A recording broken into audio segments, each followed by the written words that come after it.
Hey, this is Mrs. Reichelt, and next up, we're going to go through the language of anatomy. There's a bunch of terminology that you need to become familiar with in order to be successful at anatomy and physiology. The first thing we're going to go through is what it means to be in an anatomical position. So, anatomical position, just like this guy is representing, he is standing up, sort of like you're standing at attention or standing to attention. Notice that the palms are unnaturally facing forward and outward.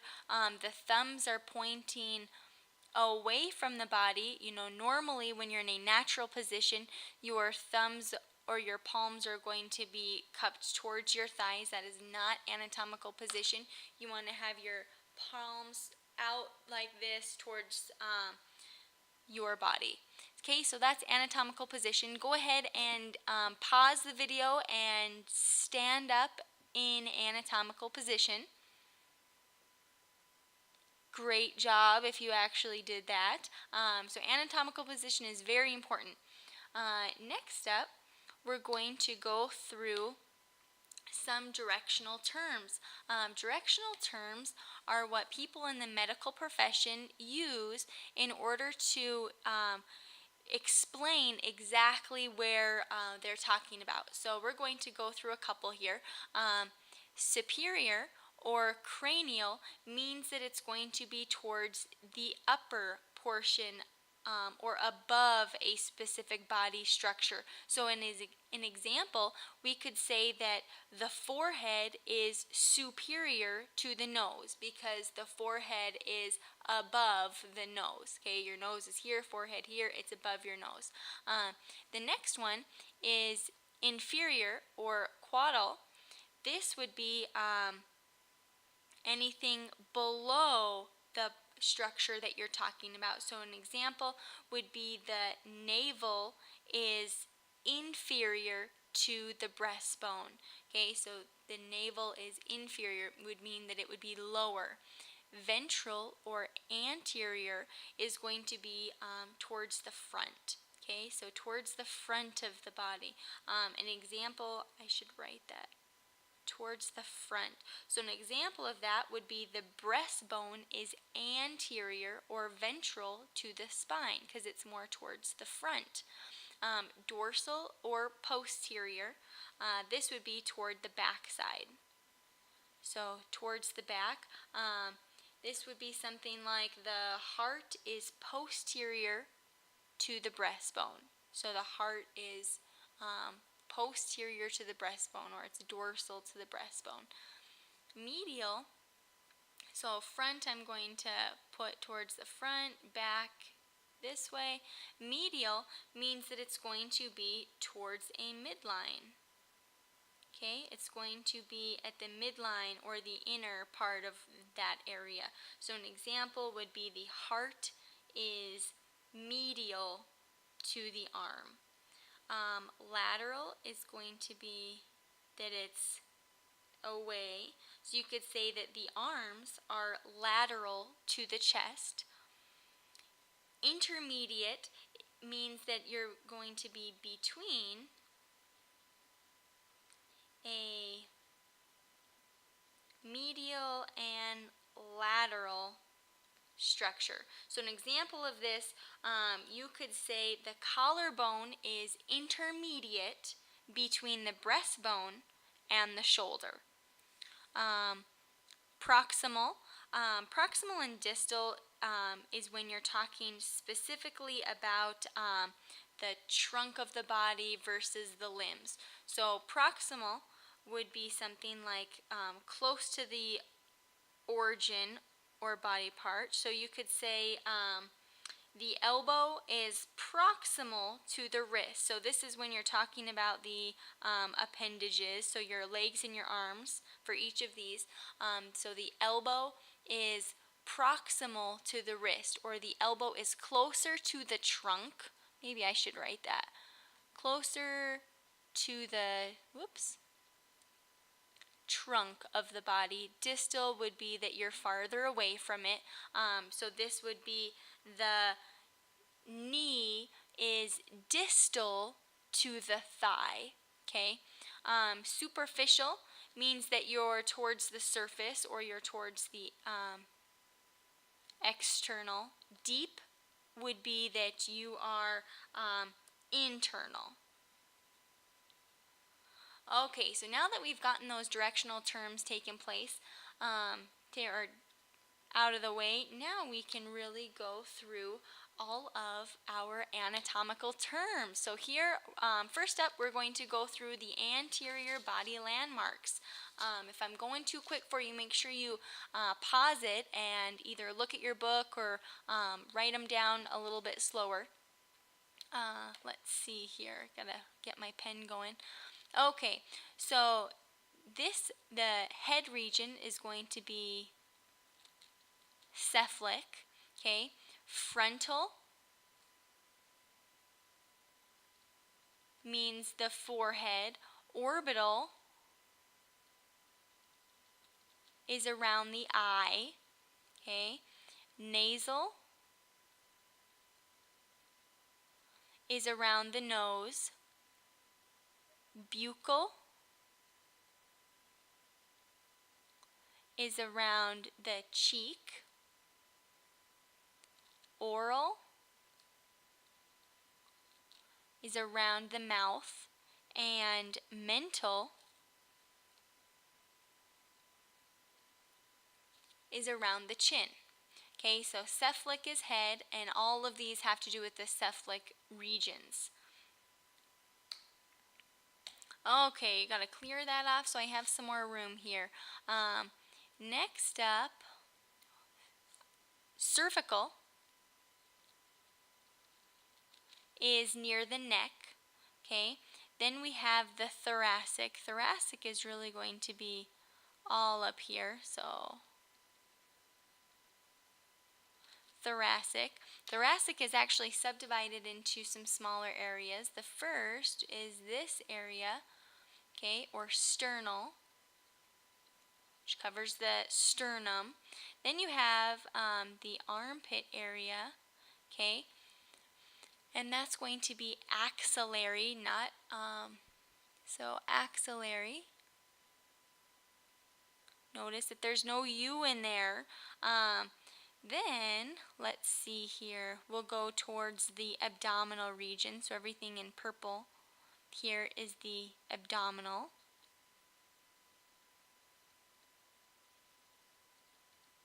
Okay, the belly button is umbilical. Okay, let's see, I'm going to go ahead and erase that. We're going to keep going here. If we're looking at the upper limb, you see how there's a little triangle looking thing? That's going to be acromial. That's going to be that point on your shoulder. Deltoid, it's right here. Brachial,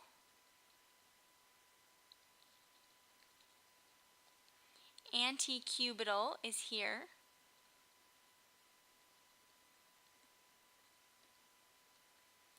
Antebrachial is the forearm, and then carpal makes up the wrists. I'm going to go over here now. The thumb is pollex. The fingers are digits. Okay, and then collectively, the hand is manus. Let's make sure I didn't forget any. I've got to check my notes here. Looks like we got them all, but we're not quite finished here. So we're moving to the lower, the lower areas. So now we have this area right here is the coxal region or the hip region. Okay, this area that's right below the abdomen and below the umbilical region is the pelvic region. Okay, below the pelvic region is the inguinal region or the groin. I'm going to write that over here. Or you could say the groin. Okay, then we have the pubic region. Okay, then from there we have the femoral. The knee is going to be the patellar.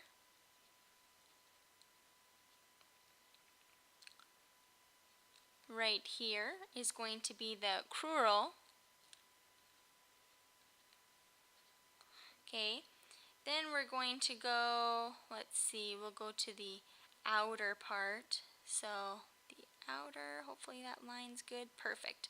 This is going to be the fibular region. Okay, the ankle then is going to be the tarsal. And then lastly, the toes are the digits. Gotta make sure we covered all of them. It looks like we did.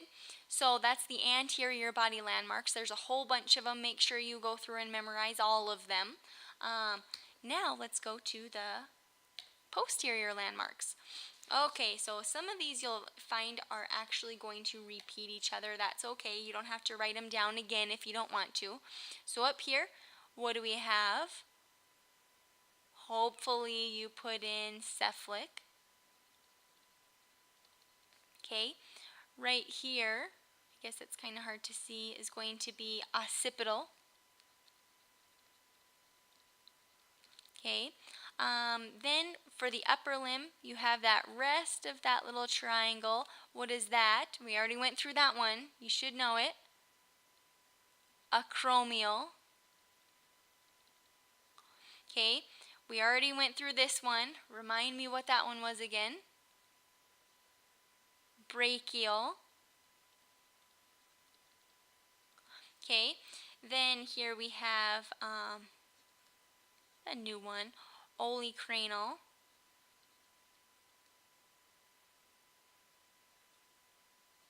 Okay, then the forearm is antebrachial.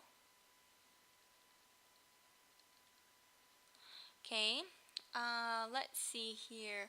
Let's go ahead and do the back. Back is also dorsal. Let's see, this region right here, scapular. This center area, vertebral. Okay, then you have two little sections right here that makes up the lumbar. Okay, this little diamond shape right here is going to be sacral or sacral.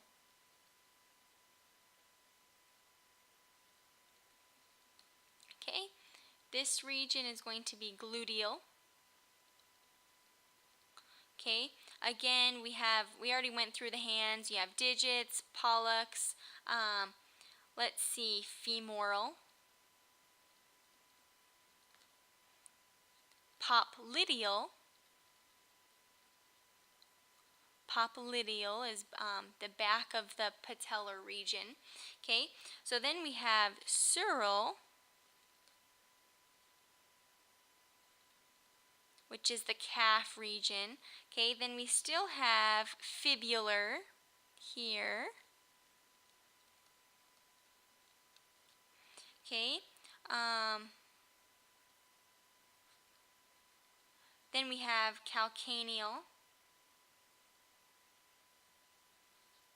And lastly, this area right here is plantar. And I think we covered all of them. I think that's all the time we have for in this video. We still have some more anatomical regions to cover, so make sure you tune into the next segment.